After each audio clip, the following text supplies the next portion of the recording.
Welcome to another episode of Iokua Hates Everything. This time around, I'll be covering Transformers War for Cybertron for the Xbox 360, PlayStation 3, and PC. The first thing you need to know about this game is that it is a love letter to the Transformers fanbase. It's got plenty of classic characters, plenty of classic references, and generally is just a high-quality Transformers experience. It's probably the best Transformers game to ever come out, which really isn't saying much, but it's a good game. It's a solid experience. Now, this game is a third-person shooter. It is a third-person shooter that follows two campaigns, one for the Autobots and one for the Decepticons. Now, from a gameplay perspective, to me, the Autobot campaign was markedly superior. It had more variety in levels, it had more variety in combat experiences, more variety in gameplay in general. It made use of the transforming mechanic, and that's something that the Decepticon campaign, it didn't really do very well. It used it here and there, but for the most part, what set the Decepticon campaign above the Autobot campaign in pure enjoyability is Megatron and Barricade and Brawl and Starscream and let's face it here, people. As great as Optimus is, as great as Hotshot is, as great as all these characters are, they can't compare to Megatron and Starscream and Soundwave and Barricade. I mean, they're fun and evil, and let's put it this way. Megatron is the biggest asshole in the world in this game. I mean, he's a douche. There are Decepticons dying all around him, and he's all, "You people suck!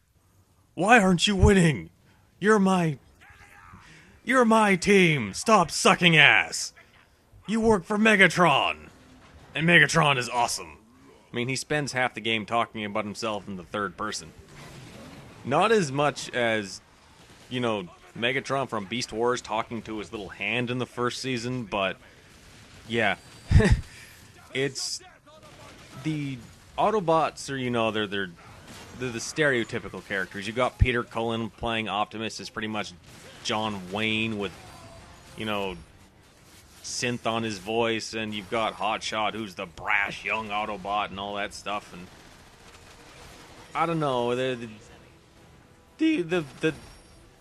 Decepticon characters are just, they're more colorful, they're more interesting, they're more flamboyant. That's what sets them apart. Now, the big weakness of both campaigns, though, is they play very similar. You'll spend the first chapter getting to know your characters, and then stuff happens.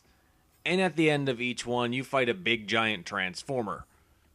I mean, that's not a problem, but when you play them back to back, it becomes kind of obvious, and so the entire experience is a little stunted. Because there's no real build-up, because you're basically doing the exact same thing twice.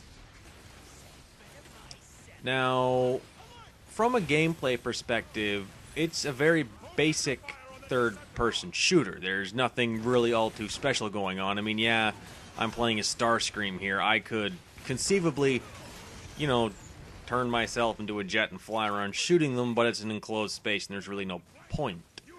The only time your vehicle modes are really ever used is, well, when you need to get from point A to point B and you either need to do it quickly, or they kind of just don't give you a choice, because if you do it any other way, it'll take you like 45 minutes.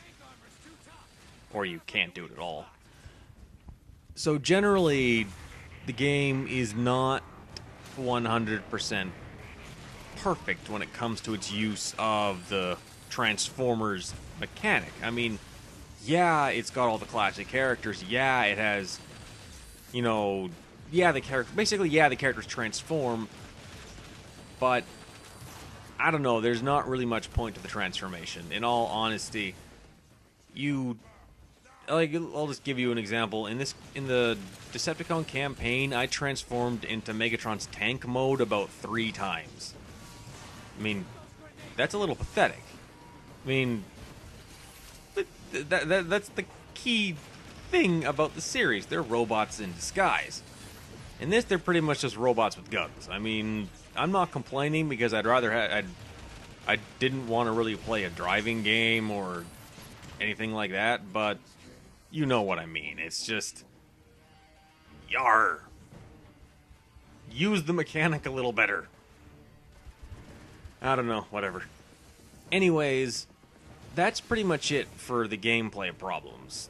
There's really nothing too major from that perspective. It's a solid third-person shooter. The only real issue is the lack of use of the transforming.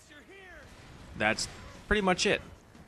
Now, one of the other things that makes the gameplay, well, better than your average third-person shooter is it has a solid multiplayer mode. I mean, it's no Uncharted 2, it's no, well, it's not Gears of War, but it does have solid online modes. It's got your typical Horde mode. It's got, well, basically a handful of standard shooter online modes.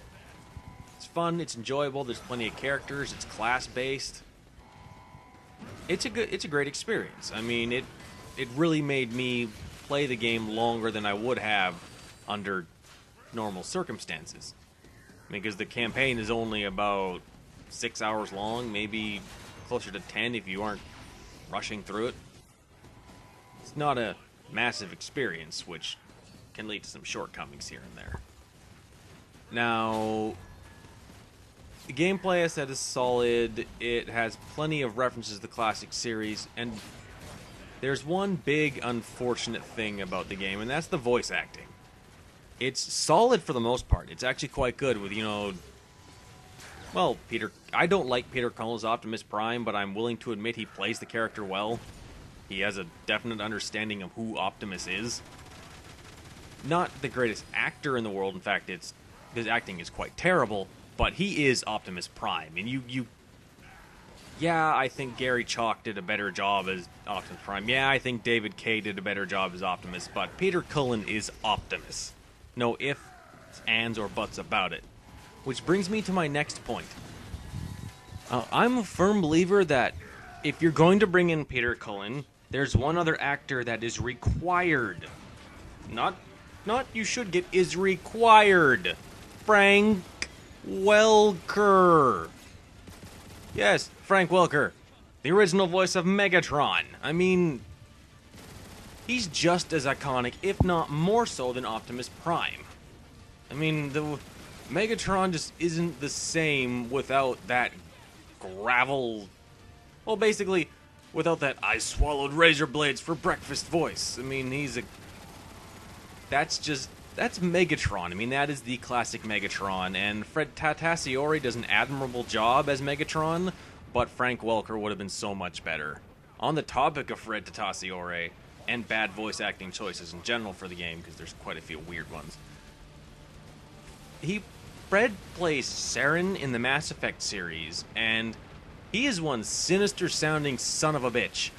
Yet, that's the voice he uses for Ratchet. Ratchet is evil-sounding. I kept expecting him to be all, "Boo! In truth, I am the servant of an evil alien robot race from the distant past, which harvests all life in the galaxy on a regular basis." I mean, it's like the clear example of weird choices. The choices are all solid, though. I mean, aside from a few here and there, like Ratchet. So, really, outside of the similar campaigns and the weak transforming, it's a solid game. I mean, it's a lot of fun. That is pretty much all I wrote for this review. Take her easy, everybody.